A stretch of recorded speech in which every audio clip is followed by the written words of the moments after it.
क्या आपने कभी सोचा है कि आखिर क्यों औरतों को धूप में बैठने से मना किया गया है? क्या ये सिर्फ एक आम बात है या इसके पीछे कोई गहरा राज छुपा है?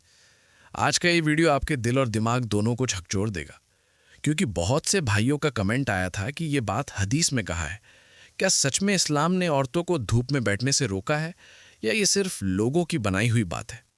तो आज हम इसी सवाल का जवाब ढूंढेंगे। लेकिन उससे पहले एक बात समझ लीजिए, इस्लाम हर उस चीज़ से रोकता है जिसमें इंसान के लिए नुकसान हो, चाहे वो नुकसान हमें तुरंत समझ आए या बाद में। अब सवाल यह है कि क्या सच में धूप में बैठना औरतों के लिए मना है? तो सीधी बात यह है कि इस्लाम में ऐसा कोई साफ और सीधा हुक्म नहीं है कि औरत धूप में बिल्कुल नहीं बैठ सकती। लेकिन हाँ, कुछ ऐसी बातें, कुछ ऐसी हिकमतें, विजडम ज़रूर बताई गई हैं जिनसे ये समझ आता है कि ज़रूरत से ज़्यादा धूप में रहना, खासकर औरतों के लिए, नुकसानदायक हो सकता है। अब आप सोच रहे होंगे कि फिर लोग क्यों कहते हैं कि मना है? इसका जवाब यह है कि हमारे बुजुर्गों ने, उलेमा ने और तजुर्बेकार लोगों ने कुछ चीज़ों को देखकर ये बात कही। जैसे कि बहुत ज़्यादा धूप शरीर को कमज़ोर करती है, स्किन को ख़राब करती है, औरतों के हार्मोनल सिस्टम पर असर डालती है, और सबसे अहम बात, इस्लाम में हया यानी शर्मो हया और पर्दा बहुत अहम है। औरत का बेवजह बाहर बैठना, खासकर धूप में जहां लोग आते जाते हैं, ये भी एक तरह से उसकी हया के खिलाफ हो सकता है। लेकिन रुकिए, यहाँ एक और गहरी बात है जो बहुत कम लोग जानते हैं। कुछ इस्लामी किताबों में और तिब्बी नज़रिए से ये बात भी सामने आई है कि तेज़ धूप में बैठने से शरीर में गर्मी बढ़ती है, जिससे गुस्सा, बेचैनी और नेगेटिव सोच भी बढ़ सकती है।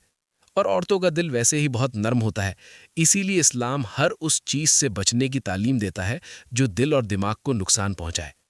अब जो भाई कमेंट कर रहे थे कि हदीस में कहाँ लिखा है, तो उनका सवाल बिल्कुल जायज़ है, क्योंकि हर बात को हदीस से जोड़ना ज़रूरी है। लेकिन यहाँ हमें ये समझना होगा कि इस्लाम सिर्फ हदीस के लफ्ज़ों तक सीमित नहीं है, बल्कि उसकी रूह भी समझनी होती है। जैसे कि नबी सल्लल्लाहु अलैहि वसल्लम ने फरमाया कि अपने शरीर का भी तुम पर हक है। इसका मतलब ये हुआ कि हमें अपने शरीर को हर उस चीज़ से बचाना है जो उसे नुकसान दे, और अगर कोई चीज़ नुकसान देती है तो उससे बचना ही बेहतर है। अब सोचिए, अगर धूप इतनी तेज़ हो कि आपकी स्किन जल जाए, आपको चक्कर आने लगें या कमज़ोरी महसूस हो, तो क्या ये सही होगा कि आप उसमें बैठे रहें? बिल्कुल नहीं। यही इस्लाम की हिकमत है, और यही वजह है कि हमारे बड़े बुजुर्ग और ख़ासकर औरतों को समझाने वाले लोग कहते हैं कि धूप में कम बैठो। अब यहाँ एक और दिल को छू लेने वाली बात, इस्लाम औरत को एक नाजुक फूल की तरह देखता है, जिसे संभाल कर रखना है, जिसकी हिफाजत करनी है। इसलिए हर वो चीज़ जिससे उसकी खूबसूरती, उसकी सेहत या उसकी इज्जत को खतरा हो, उससे उसे बचाया जाता है। और यही असल राज है। लेकिन कहानी यही खत्म नहीं होती, क्योंकि इसके पीछे कुछ और भी ऐसे राज हैं जो आपको हैरान कर देंगे। और अगले पार्ट में हम उन्हीं राजों को खोलेंगे। क्या वाकई धूप में बैठना रूहानी तौर पर भी असर डालता है? क्या इसके पीछे जिन्नात और शैतान का भी कोई कनेक्शन है? और क्या ये सिर्फ औरतों के लिए है या मर्दों के लिए भी? अब सवाल ये उठता है कि क्या धूप में बैठने का कोई रूहानी यानी स्पिरिचुअल असर भी होता है, या ये सिर्फ जिस्मानी नुकसान तक ही सीमित है। तो ध्यान से सुनिए, क्योंकि यहाँ से असली राज शुरू होता है। बहुत से भाइयों ने कमेंट किया था, हदीस में कहाँ लिखा है कि औरत धूप में ना बैठे। तो इसका सीधा जवाब ये है कि किसी सही और साफ हदीस में ये लफ्ज़ नहीं मिलते कि औरतों को धूप में बैठना मना है। लेकिन इस्लाम में कई चीज़ें ऐसी होती हैं जो सीधे मना नहीं होती, मगर उनके नुकसान की वजह से उनसे बचने की तालीम दी जाती है। अब रूहानी नज़रिए से देखें तो कुछ उलेमा और बुजुर्गों ने ये बात बयान की है कि तेज़ धूप, खासकर दोपहर की धूप, एक ऐसा वक्त होता है जब शैतानी असर और जिन्नात की हरकतें ज़्यादा होती हैं। यही वजह है कि हमें सिखाया गया है कि दोपहर के वक्त जवाल के करीब ज़्यादा बाहर ना घूमें, खासकर बिना ज़रूरत। औरतों के लिए तो और भी ज़्यादा एहतियात की बात कही गई, क्योंकि उनका जिस्म और रूह दोनों ज़्यादा नाजुक होते हैं। अब आप सोच रहे होंगे कि क्या इसका कोई सबूत है? तो सुनिए, हदीस में आता है कि नबी सल्लल्लाहु अलैहि वसल्लम ने कुछ ख़ास वक्तों में बच्चों को बाहर खेलने से रोका, खासकर मगरिब के वक्त, क्योंकि उस समय शैतान फैलते हैं। इससे ये समझ आता है कि इस्लाम वक्त और माहौल के असर को मानता है। अब इसे धूप के मामले में समझिए।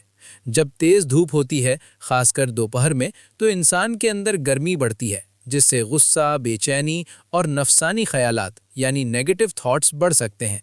और यही वो चीज़ें हैं जिन पर शैतान सबसे ज़्यादा काम करता है।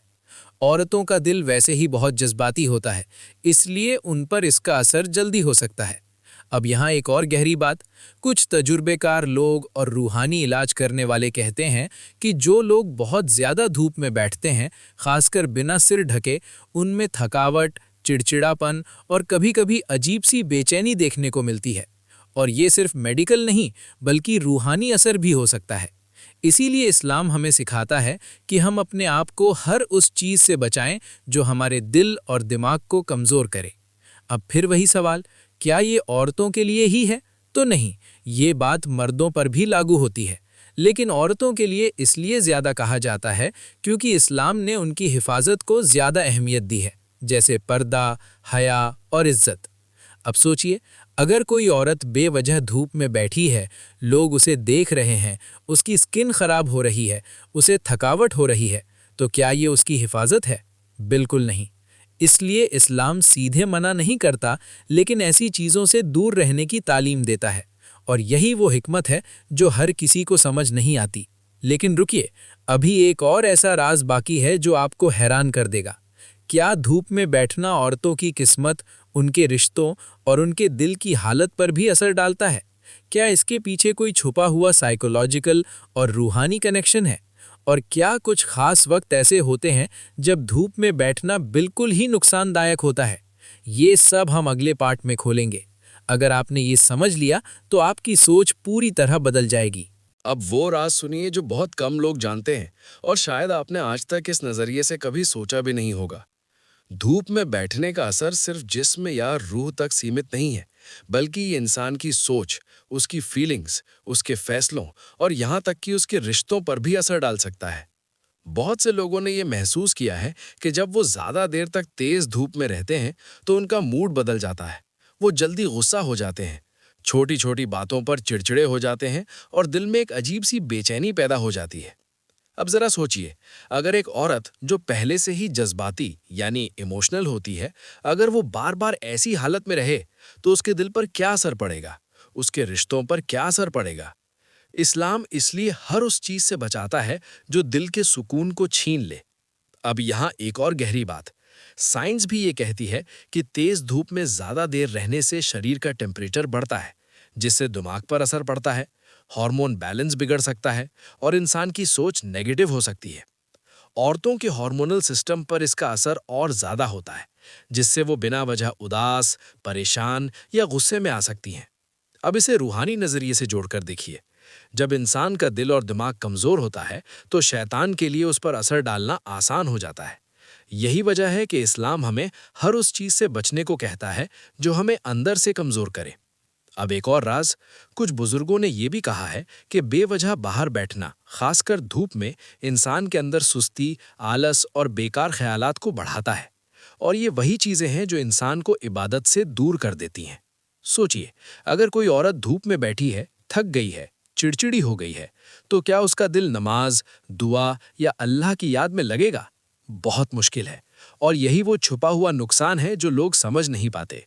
अब एक और एंगल, इस्लाम में औरत को घर की रानी कहा गया है। उसकी इज्जत और उसकी हिफाजत सबसे जरूरी है।